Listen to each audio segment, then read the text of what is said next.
Alright,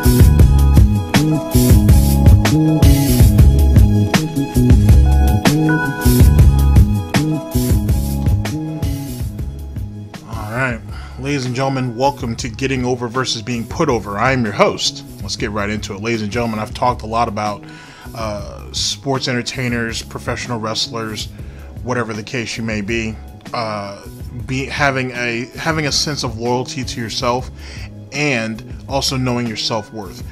It's not necessarily a touchy subject given the fact that you have men and women who put their bodies on the line night in, night out for, well, if you allow people to, for damn near chicken scratch. And that was, now it's probably not so bad, it's just the opportunity of getting a look. Al Snow talks about that a lot, where people actually, where a lot of performers and whatnot, a lot of wrestlers, if you will, or sports entertainers, work more towards having a pat on the back saying that you had a great match instead of working towards the money that's in the tilt. He makes a great point. We might actually get that interview one day. Well, we'll go over that interview, I should say, one day. But that led to that, plus something that I had touched on a little bit in last week's episode kind of made me think about this.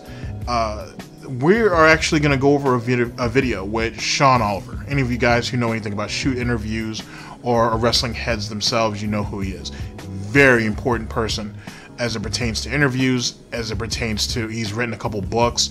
He's a very important figure, I think, and he's really helped, I think, set the tone for shoot interviews.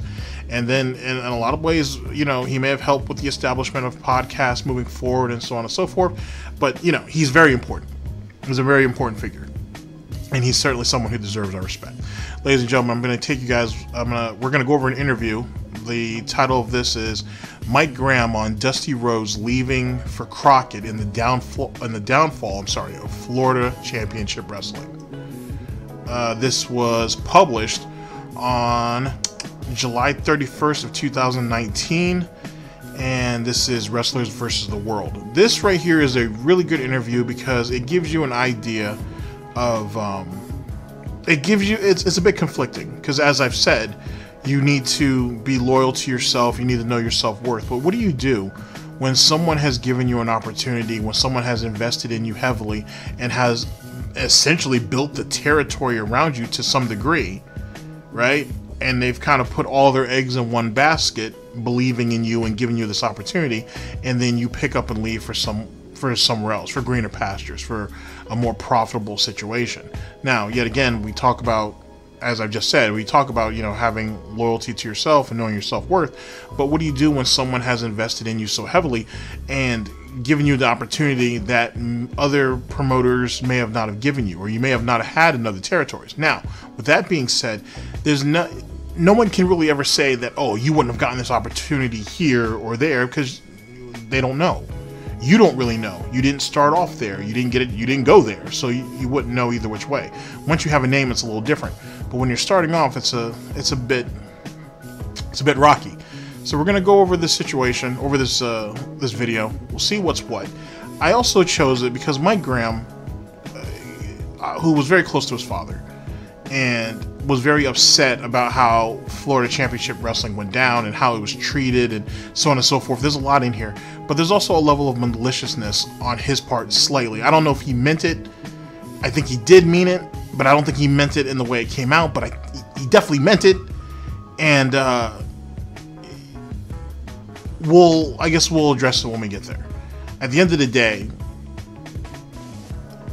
things, especially back in the territory days, things happen. I don't want to sit here and say shit happens and, you know, suck it up. Even though eventually life goes on, right? It's just to say that we'll get there. Well, I'm sorry, we'll get there. I don't even want to ruin it because some of you guys may have not have actually seen this, but we'll get there. We'll get to this. It's gonna be a rough one, but I think this will be good. And like I said, I want to try to give you guys I want to give you guys a lot, if you will. I want you guys to see a lot, I should say. And I'm just picking out what's interesting to me. If a lot of this is going to be new to some of you guys, hopefully, but hopefully some of you guys have seen this, and maybe this is a chance for you kind of to reminisce or whatever. But let's just go ahead and get into it. Let me not ramble off and whatnot. Should be a really good interview. And like I said, let me get your take on that. Like, you know what I'm saying? Yet again, you know, knowing your worth and being loyal to you first is important because no one else will. But what do you do when someone has essentially built the territory around you and has done a lot to keep you there? Do you feel that it was the right decision? Do you feel that still being loyal to yourself, not necessarily trumps being loyal to them, but are you okay with seeing this person basically fall for you to continue to rise? That's the point. All right, ladies and gentlemen, give me just a second. I'll go ahead and start this up, and I'll see you guys in just a minute.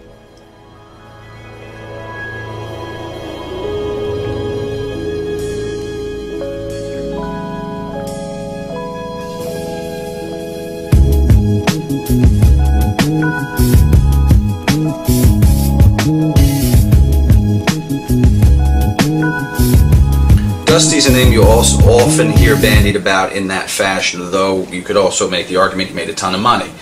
So, I don't know, does he fall in? Short of Hulk Hogan, until Dusty basically retired in 1988, he drew more money in America than any other wrestler did, bar none. So, did Dusty put himself in a good spot? He put himself in the spot he should have been in.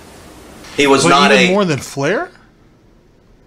Well, I mean, you know, because Flair had the NWA strap a shitload of times and stuff, and whatnot. But really, bigger. I mean, I guess I don't know. We'll have to wait and see. We'll have to wait and see. I feel like Flair deserves to be there somewhere in that conversation, I think. But anyway, ladies and gentlemen, we are here with let's see here, Wrestlers versus the World. Mike Graham on Dusty Rhodes leaving for Crockett and the downfall of Florida Championship Wrestling.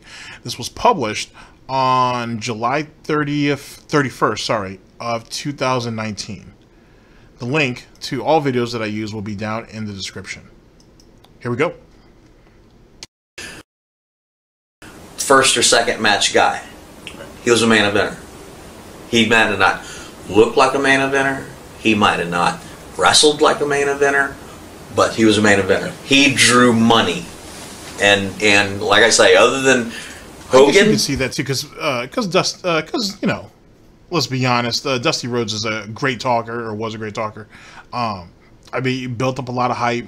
He has a shitload of charisma, and he can make it happen. Like I said, is he the best wrestler or best worker? Maybe, probably not. But at the end of the day, he sells it so well on the mic. I think if you guys have watched old matches or old interviews, you know what I'm talking about. He sells it so well on the mic that once he gets into the ring, you want to see him. You want to see him win, right? Or if you're on the other side of that coin and you want to see him lose, you'll pay money to come back next week, even if he wins over and over again. You'll continue to throw your money down, or you'll continue to tune in to see him lose eventually. And that right there is, I think, that is starting to become a lost art, where people not only who can put a lot of heat on themselves, but then can also flip it and have people cheer for them as well. You know what I'm saying? When you have the ability to have people hate you and love you, it's that right there is true. It's true power, if you will, right? It's true influence. And I think that's slowly but surely slipping to some degree. Maybe because of the oversaturation, maybe because, well, certainly because of oversaturation. And it's just everybody is kind of in a similar template, if you will. You know what I'm saying? There are very few people that are getting a chance to actually explore who they are and be developed to the personality, if you will, or persona that they want to be. Someone else is dictating that to you, which may be one of the problems of having professional writers, if you want to call them professional writers, but having professional writers basically dictate, you say this, you memorize this, and so on and so forth. There's plenty of interviews that go over that. But anyway, let's continue. I'd say, you know, with pay-per-views and the insane things going on today, back in the day when the tickets were $6 a piece and, you know, you worked in the same city 52 weeks a year, right? You know, nobody today could do that. They would be out of business in a month. Nobody could go to Tampa every Tuesday, Miami every Wednesday, Jacksonville every Thursday, Fort Lauderdale every Friday. Saturday was either Sarasota, Lakeland, or Bayfront Center, and then every Sunday was in Orlando, and we sold them out 15 years every night. No, they can't. They might wrestle in Florida twice a year. Yeah. Okay, before let's call it proposed merger for now. Okay. There's a good amount of wrestlers that live out in Florida, though, right? Like, isn't that like one of the nice little spots people like to go out there to, or they all have like a summer home out there or something along those lines? Or there's certainly a lot of people spotted out there for sure. A little bit in a minute of Crockett and Championship Wrestling from Florida. We had national expansion with WWEF in around '84.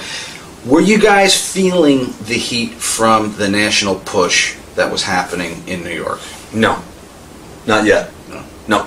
They, I guess maybe Vince Jr. knew that his dad and my dad were good friends. My dad was still alive.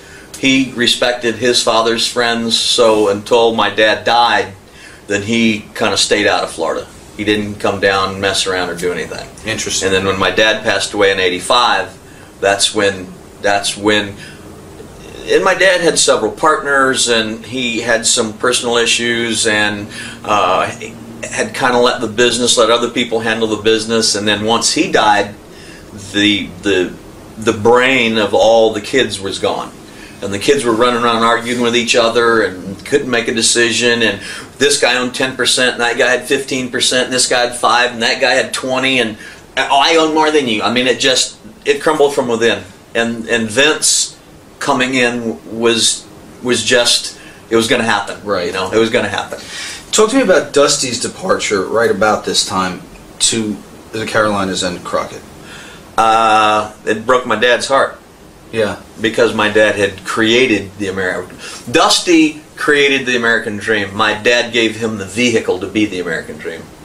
Now this goes back to my monologue, if you will, on being loyal to yourself and knowing your worth, and then the dilemma, if you will, of someone investing time and money in building the territory around you, and you kind of fleeing off to, not fleeing, sorry, but you leaving to better pastures.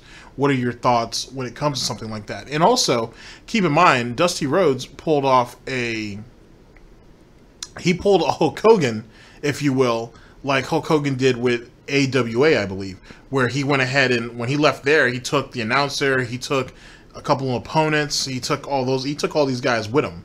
Dusty did the same. He took people with him as well, and some would say crippled Florida's territory, to be honest, which kind of led to Jimmy Crockett basically picking scraps, and then everybody else kind of did too, and then it all kind of came to pass.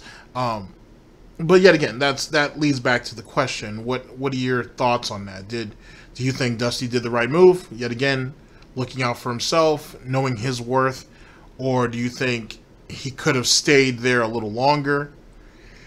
Because let's be honest, Florida wouldn't have been able to actually compete with Vince anyway. Probably wouldn't have been able to compete with Jim Crockett either. And then depart later on down the line. You know, should he have gone down with the ship, if you will? You know, that's kind of what I'm throwing out there too. Helped him and supported him and gave him a percentage of championship wrestling. Was the ship already sinking, and so he left while the getting was good? So did he make the right move? These are the questions to ask. Gave him a percentage of the Orlando sports complex. Gave him a lot of things to keep him in Florida. If he wanted to go to Dallas and wrestle against the Von Erichs on a Saturday night, cool. If he wanted to go to the Garden and work against Superstar Graham on a Monday night, fine.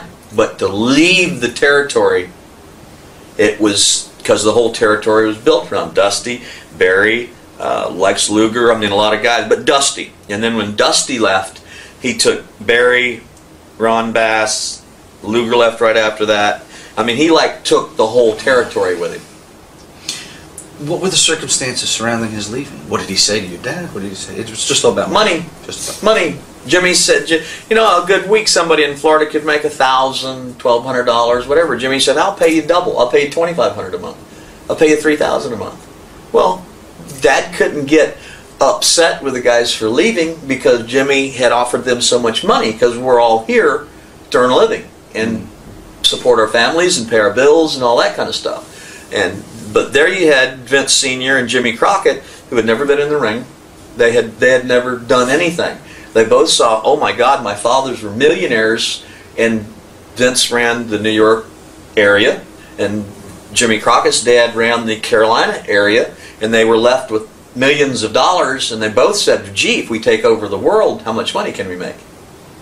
So that's how all that came about. Did you really feel that, or did your dad feel also that it was a threat to the survival of CWF when those guys were going? Did you think you could get a new infusion of talent? No. Or did you see it as the end? No, because it takes too long to get someone over. Now, that right there is something that Greg Gagne talks about quite a bit when he talked about him and Vern, his father, developing guys, and then those guys would get picked off by Vince mainly, which is funny because because Vern and Vince really hated each other because they were poaching from each other. They thought the same in a lot of ways. It's just Vince had the upper hand. But I think he brings up a good point. You had two guys who had millionaire fathers. They end up taking over the business, and they basically just bought their way in. The thing is Vince pulled the trigger a lot quicker than anybody probably would have expected, or Jimmy Crockett Jr. wouldn't have been able to pull the trigger, or Jimmy Crockett wouldn't be able to pull the trigger until his father was up and out of the way, which in a lot of ways that's what happened with Vince Sr. Vince Jr. had to wait until Vince Sr. was up and out the way a little bit before he could make his move. Then again, as we all know, and Vince has admitted himself, Vince Jr., that if his father knew what he was going to end up doing when he sold his share to his son, he would have never sold it. For obvious reasons. For very obvious reasons. So you have to take that into account. But it also, when you talk about the raiding and the poaching, if you will, of territories, this isn't anything new. There's a lot of guys who had eagle eyes, if you will, on upcoming talent in another territory, and once they started to get hot and they were starting to really get a name and a following, they were quick to come in, offer them more money, and see if they're willing to go or whatnot. And then that's when, okay, maybe I can give you a piece of a territory, or maybe I can offer you more money to counter that, and so on and so forth. It goes back and forth. It's just an ongoing thing. This isn't anything new. It's just when Vince did it, he took it to a whole nother level, because it seems like, I don't know if we'll ever truly know, but it seems like Vince was legit trying to just get everybody up and out of there. Like, as soon as his father was done and he ended up getting control of it all, okay, all of you guys are a representation of what my father was associated with, and all that's got to go. That's got to go. We're going into a new era, and we need to cut all of you guys up and out of there.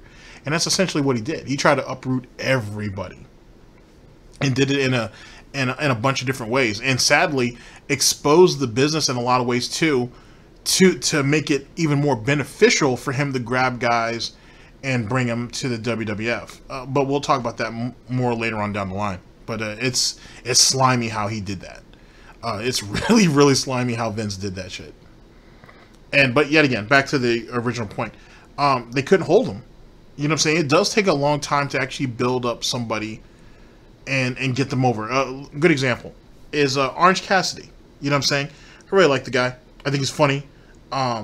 Been watching him for quite a while before people actually knew who Orange Cassidy was. But he didn't get big overnight. Like, you know what I'm saying? He had to get built up for that.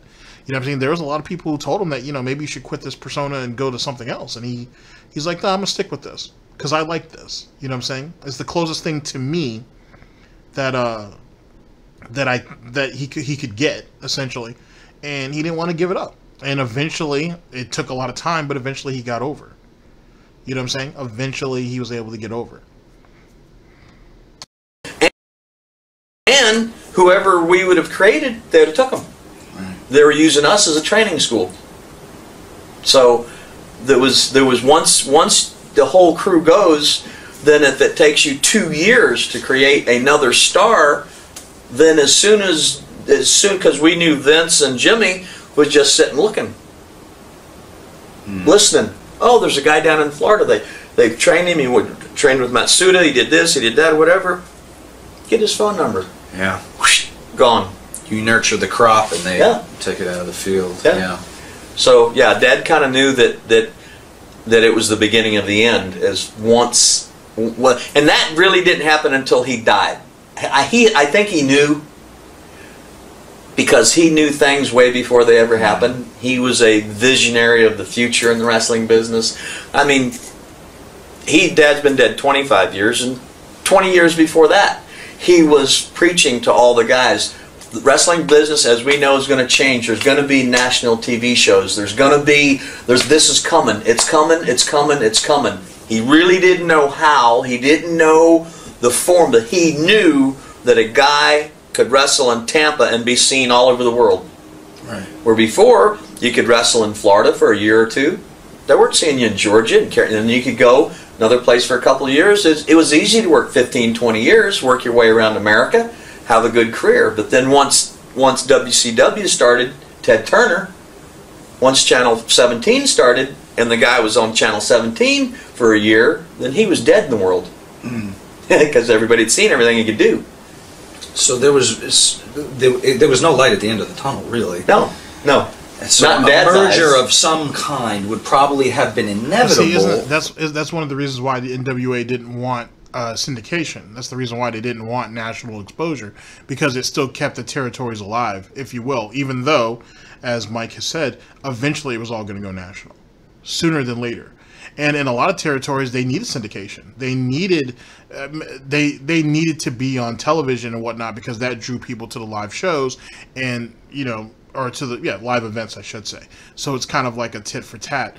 But he makes also a great point. You got some guys out there, once they end up getting on national television, the buzz kind of is killed a little bit, because they may have heard about how good he was in such and such territory, rumors, if you will. And now you get to see him at, now you've seen him a couple times on television. It's like, well, yeah. You know what I'm saying? Well, maybe we'll go ahead and take the kids to go and see him live and see how that, and see if he's really as good as he is. And then either that's the real that's the real test, whether he's going to get over or not when you see them live. You know what I mean? There's a bunch of the old timers who preach that. So just something else to keep in mind. Or an outright buyout. What were you hoping for? What was Dad maybe? This Dad had been dead for a couple years, and I had taken a year or so off, and then the partners asked me to come back and try to help, and I said, guys, there's no talent. I mean, you can't run all these towns and these big major buildings week in and week after with no talent. So then Dusty called me and said, Mike, would you work with Jimmy Crockett? And I said, even prior to Crockett, I didn't mean to cut you off. Okay. I just don't want to get there yet. While your dad's still alive, is there any attempt to call Vince and say, can we do some kind of agreement? No. Nothing. No. Because we were still doing business. Dusty left, and toward the end of the year, middle of the year, end of the year, Dad died January of '85. So there was only a couple month period when Dusty and everybody left. That Dusty and them left, Dad died. Speaking of which, sorry, because he says Dad a lot, or his father and whatnot. His father's Eddie Graham. You know what I'm saying? I'm sure a lot of you guys who are wrestling heads, you know that. But if not, then just to give you guys some context, his father was Eddie Graham and whatnot. Very influential individual, very important person and whatnot. It's a shame what happened in the last couple years. It's a thing, sadly. But that's who he's speaking of. Right. So then we struggled along with different things and, tried to keep it going. And then we created Lex Luger. And as soon as he was making money, Vince took him. Every time we created anybody that could draw us money, Vince would take him. Actually, now that I think about it, he was, Eddie Graham was actually the president of the NWA back in the 70s. So that's a nice piece of information, too. Just keep in mind. Shit. I can't believe that slowed my mind there for a minute. Well, then Jimmy had been going back and forth with Vince, so then Dusty had Jimmy call me and said, would you work? No, Dusty said, would you work with Jimmy? I said, in what way? Well, if he sends talent down to your towns, and we'll put our guys and your guys, and then will you pay the wrestlers from that Jimmy sends in, and then you keep the money for your wrestlers, and then split the profit after that or whatever? And I went, sure, you know, because he had all the talent. We didn't have any talent. Well, that lasted about a week. So it was supposed to be a true merger, an old talent swap, like the old days. Yes, yes. And the money split down the middle. Correct. What happened? Jimmy, after about the first 2 weeks, nobody in Florida was being used on the cards. Jimmy was flying everybody in on his personal jets. He was charging the Florida office like $400 a person airfare, and then paying them outrageous. Wow, yeah, Jimmy Crockett was trying to starve them out. Jim Crockett was trying to starve them the fuck out. I'm actually kind of surprised, because I would have thought Jim Crockett would have just used them as a training ground, right? And use it and kind of hide under the pretense that, oh, it'll be a talent swap, but just use them as a training ground and whatnot, and then slowly but surely poach more people, which sounds like he kind of did some of that anyway. But damn, you're gonna charge the Florida office $400 a head to fly on a private jet? Jesus Christ! Yikes! Money. So basically, he just came in and took all the scraps and killed all the towns and just took everything and went back to Carolina. In an effort to take the territory over, or just to squash you? He didn't get it. He was a little chubby kid that had watched his dad in the wrestling business, and he didn't understand it. You know, he just didn't understand that things they did other places, you couldn't come to Florida and do that. The wrestling fans weren't going to put up with it. Either they saw quality wrestling and matches and TVs they liked and all that kind of stuff, or because then it's when they started coming in like not running regular towns, and they just discombobulized the whole thing because they were growing into a new era. The old era. Because, well, he's right, don't be wrong, but it was funny that he says that, because that's the same hit that people put on Vince McMahon, Vince Jr., when he moved into Georgia, right? After Black Saturday, and the Georgia crowd, or the crowd just in the South, they didn't take to the WWF type style and the flashiness and the superhero type thing. They didn't like that. And Vince, and that's why they were kind of the last territory to hold out, with obviously the fall of WCW. But they didn't like that. They wanted quality wrestling. You know what I'm saying? They didn't want this extra glitz and glamour bullshit. And it took Vince a very, very long time to finally get the territory. I don't think they ever, the WWE/F, I don't think they ever actually got over in the Southern Territories until Vince just bought it all out. You know what I'm saying? He never really got over. He just couldn't. He tried to force something upon them that they knew better, and they knew better of. You know what I'm saying? They were schooled to the game in such a way that they didn't need all of this. If it doesn't have a technical type style, if you're not giving better storytelling and actually building legitimate grudges, we don't want it, essentially. Weekly wrestling and all that stuff was over in their eyes. They didn't want to do that. At any point, do you or any of the other partners interject and say, wait, you're stepping on this. You're doing this wrong. I did. Yeah. But who was I? You know, he had the money, he had the jets, he had the talent, he had everybody. I went to a lawyer in Atlanta to see if we could sue him for, I don't know, there was some kind of word for when somebody knowingly comes in and works with a company and bankrupts the company, knowing that that's what he was going to do. Right. But it never, it's a wrestling business, how can you say one, how could one wrestler sue another one for beating him up?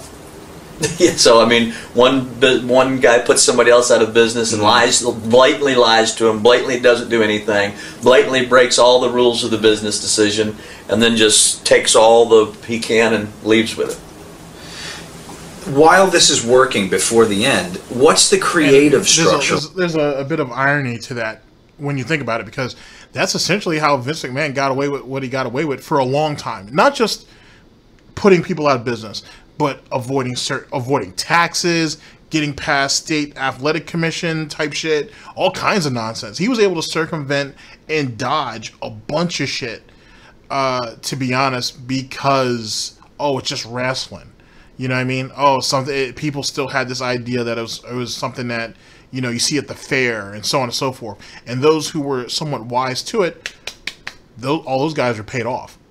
So Vince kind of had the perfect nexus, if you think about it. It was when the steroids, the performance enhancing drugs came into the situations when shit got ugly. There's other situations too, but mainly that. Like, that was a big thing. But then again, Vince has a hard on for, as other people we know, Vince has a hard on for, you know, big strapping type dudes. He always has.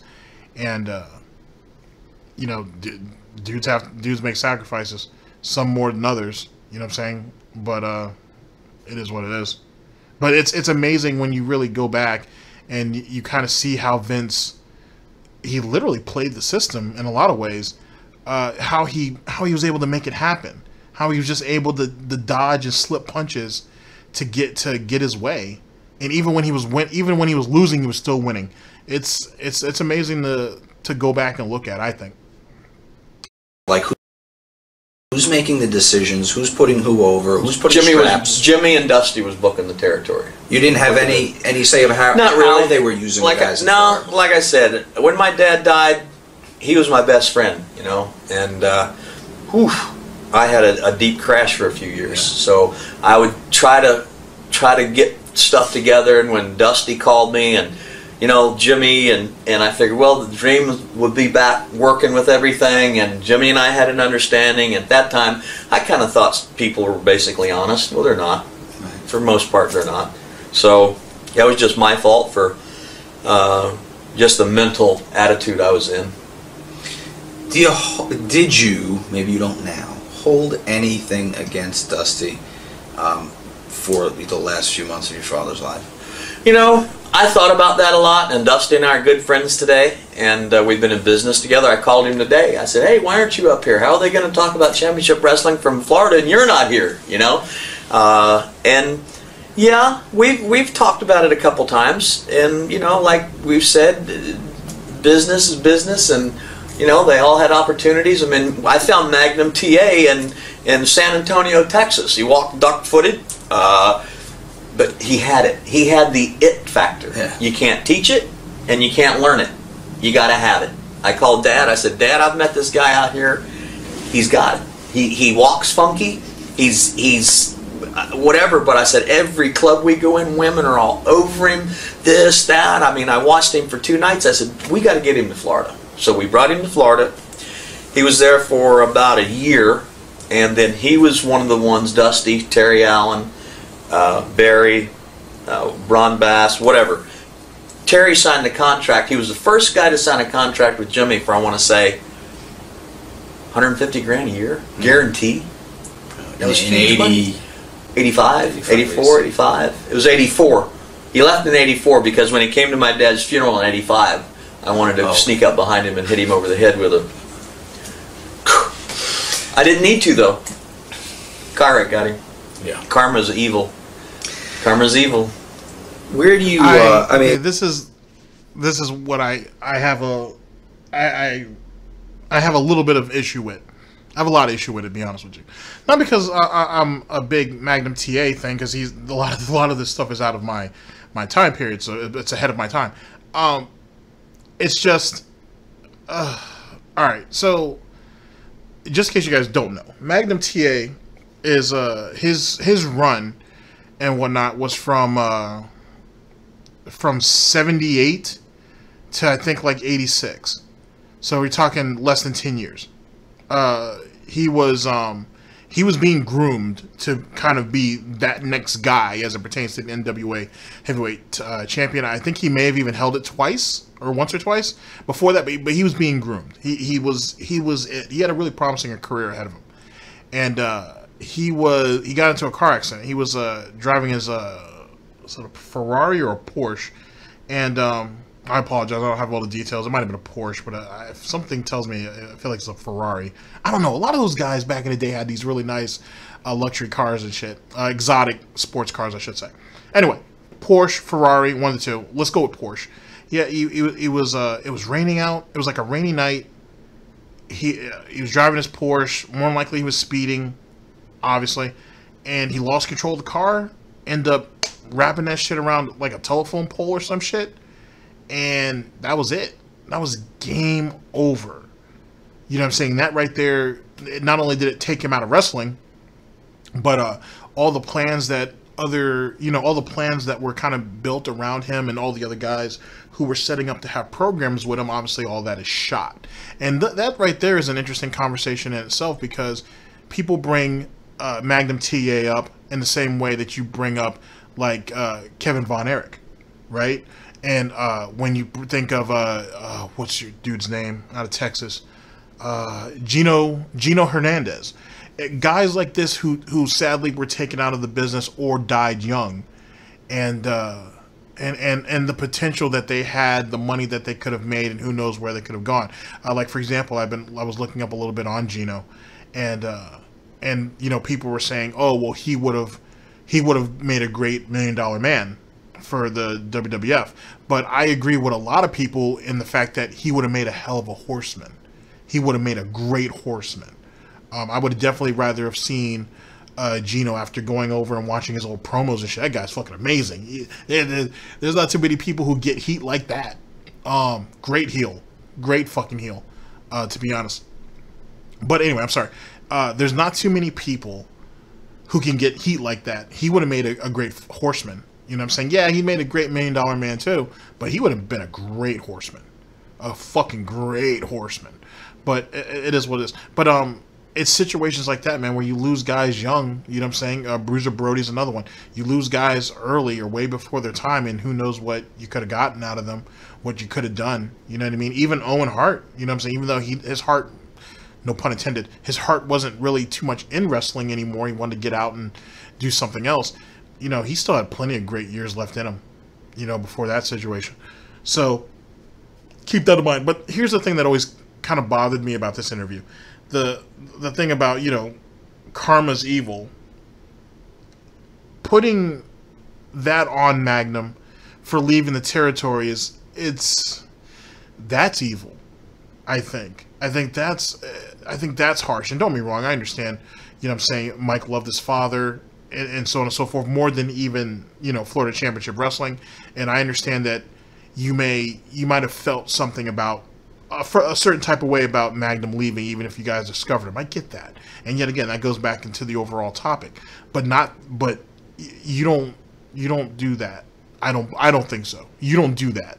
We don't hold it to that level where karma's evil, and then he has that smirk, and I don't do that. The man lost everything after that night. Whatever problems, whatever grudges you have or had. After that night, that's it. You know what I'm saying? That's it. He's not in the business anymore. You're in a different. You guys are both in a different place. It's like with death, for example. You may have a grudge, or you may have made an enemy with someone, but once that person dies, that's it. Whatever it is, whatever problems you had, it died with them. And I think when you think about the territories and whatnot, there's a lot of guys that have grudges with each other like that. A lot. And you would think, you know, you guys are older. You know what I'm saying? You guys are wiser. You guys have kids. You guys, you know what I'm saying? Stuff like that. You would let some of that stuff go. But it's hard for a lot of these dudes. It really is. And I think he had the smirk, and then he dropped it because I'm sure somewhere in his head it clicked that, you know what, hey, that wasn't a good look. But even then, the karma's evil line never sat well with me. It never sat well with me. Don't get me wrong. I'm not trying to sit here and berate another individual on how he feels, you know, given the situation or whatnot. I do that enough already. But there was just something about that just never sat right with me. You know, and it's a small thing, or it could be perceived to be a small thing. But there was just something about that always threw me off. It really did. It just threw me off. At the end of the day, you know what I'm saying? You know, Magnum's career was over. It was done. You know? I mean, you know, thank goodness. I mean, he lived, but obviously he was never the same.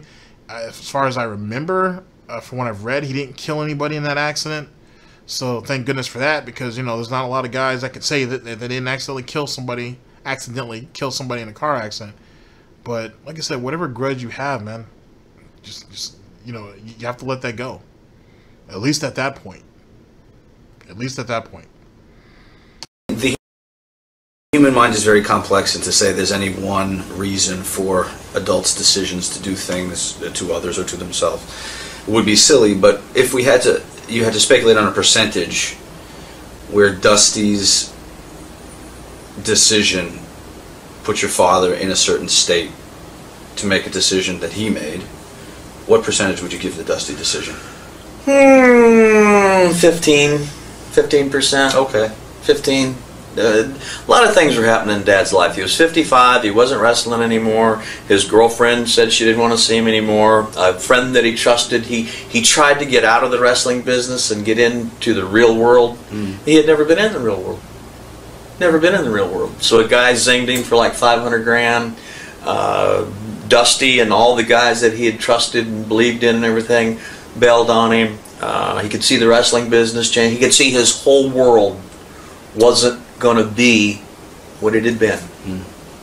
So there was like maybe 6 big nails in the coffin. Right. It wasn't one thing. Right. It's sometimes attributed very heavily to Dusty, so I wanted to give an opportunity for you. But Dad was a big boy. I mean, he didn't care who was on top. If they broke his rules, he fired them. Right. So, I mean, he just had a lot of things. At 55, you'll get there someday.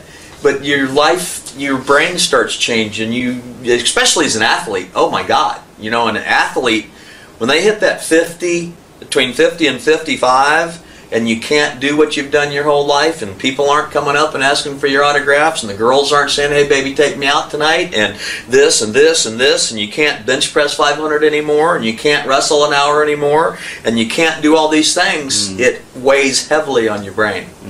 It really, really does. And so he was just going through these stages of being an athlete all his life, being the leader of wrestling. Basically, he could reach out and touch people in Japan, Australia, Hawaii, all over America, Canada.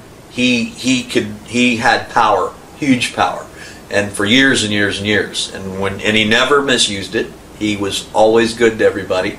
And when all that, he saw his life crumbling, and you know, it's just the way it was.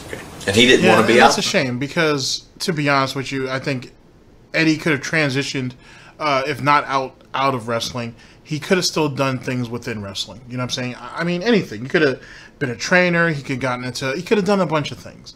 You know what I mean? And I think, as he said, you're getting older. Some of the glitz and the glamour is fading. You feel that your light is dimming a little bit as it pertains to your public persona and the type of power you had. You got fleeced for $500,000, which is going to hurt anybody's pride. Shit, if you get fleeced for $500, that's going to hurt, let alone $500,000. There are things, I understand where he's coming from, where you had all these things that really led to, sadly, to the end. But his life was worth so much more than that. And I think yet again, this is one of the problems of being complacent in some degree, and I mean that with all due respect. And the fact that, yes, he's done wrestling all his life, he's never really done anything else in the real world, but that doesn't mean that, and wrestling is changing, but that doesn't mean that he can't change with it. Even at 55. Even at 55, there was still a place for him. Still a place for a lot of people, to be honest with you. There's still young individuals, even back in that time, who would have looked to him for advice, for training, for his experience. There's value there. You know what I mean? There's value there. And like I said, more of the girls and the autographs and all that shit, you know, stuff kind of comes and goes.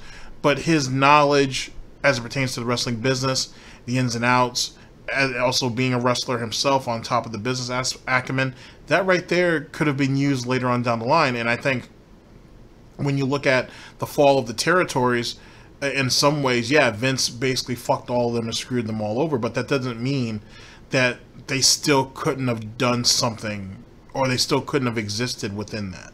You know what I mean? But that's leads to a much larger conversation. And I need to know more. I need to learn more before we can actually have that conversation. But it's just a shame. But yet again, you know, you do something your whole life, you know, and you've been good at it, and you've had your highs, and you've been at the highest points of that business, and whatnot, and of that lifestyle and so on and so forth, it's kind of hard to give it up. And it goes back to, you know, either you go out with a bang or you go out in a whimper. You know what I mean?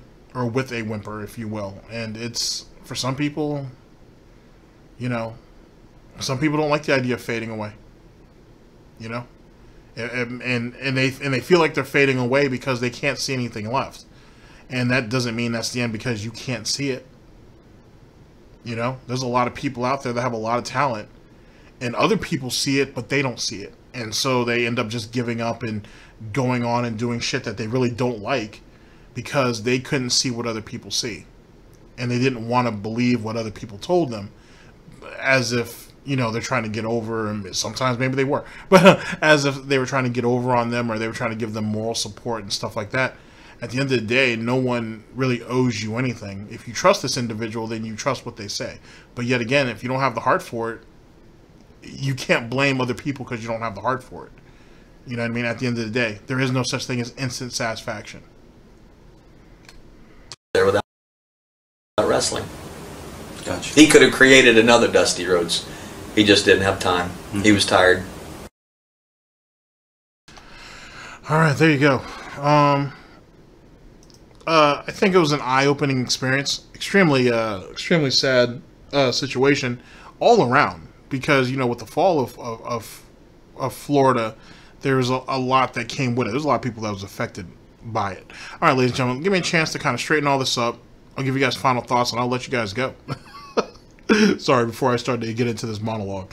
Oh, my boy. Oh, my boy.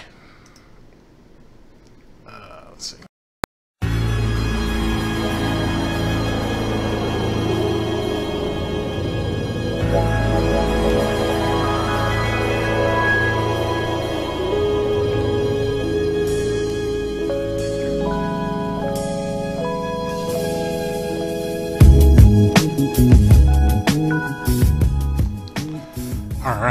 So, back to what I was saying. The fall of Florida wrestling is is one of many just sad kind of stories.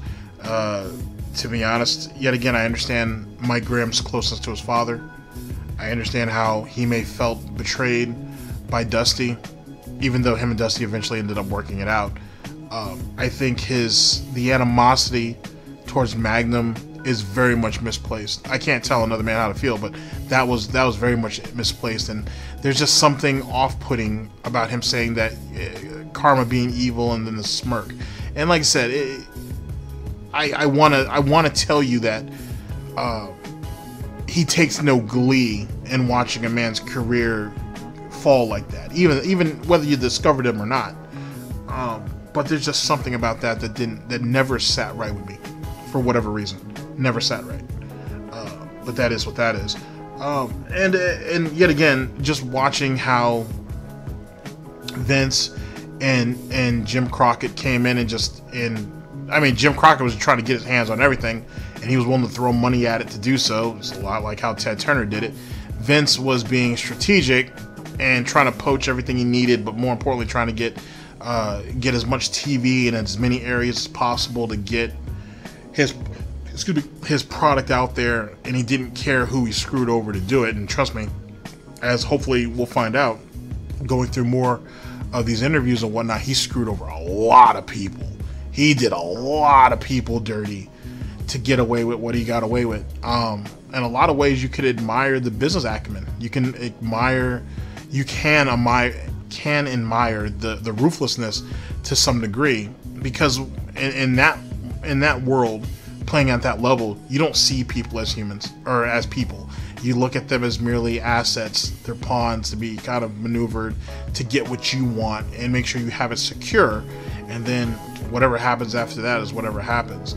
And I think it humanizes in some way some of the negative aspects of the business, if you will. And I mean, at the end of the day, it's all business, and everybody's there for money, and stars come and go. You know what I mean? And I think, yet again, this goes back to our self-worth conversation and loyalty to yourself. At the end of the day, even some of the most successful people don't see what their worth is later on down the line. And it's a shame. It's a shame. given a lot of things that encompass not just wrestling, but just being a general individual. You know what I'm saying? Just being a person. Everybody has value. You know what I mean? And everybody's kind of, when people find a niche, they stick with it and they stay with it. And after, it's really hard to see someone kind of overtake you or overlap you. There's a lot of people who are happy to see others do better than them. A lot of people can't. You know what I mean? And there's a lot riding on this. So I think this is just a small glimpse into some of the fallout of the Vince's expansion and then Jim Crockett trying to compete. And, it is what it is. I don't know if you can blame one individual person for anything. To be honest, I think yet again, as he said with Eddie Graham dying, there's a lot of things that led up to his death. There's a lot of things that were weighing heavy on him. And yet again, it's just another shame for him, for Magnum, for a lot of guys, man. For a lot of guys. Ladies and gentlemen, this is Getting Over versus Being Put Over. I've been your host. Thank you very much for kind of listening into all this. I very much appreciate it. And I'll see you guys next Sunday with whatever the situation whatever the situation will be. I have a couple of things lined up that I think will be interesting. So we'll get on that. Speaking of which, thank you guys, all of you, for your recommendations or whatnot, especially people asking for am I considering going over the Dark Side of the Ring, the Vice documentaries, which we will for sure. Haven't decided which one to pick yet, and as you know, that's going to be a long one, so I'm kind of just building up for all that, if you will. But there's a lot out there, and yet again, the link to this original video will be down in the description. Check it out. Check out the comment section too. You know what I'm saying? There's a lot of great information down there, a lot of wrestling heads who were even around during those times, so they remember a lot of things too. So there's stuff that you can take away from all of that. But like I said, I'll see you guys next week and whatnot. Let me not ramble off any longer. And hopefully you guys enjoy your day. I'll see you guys then. Later.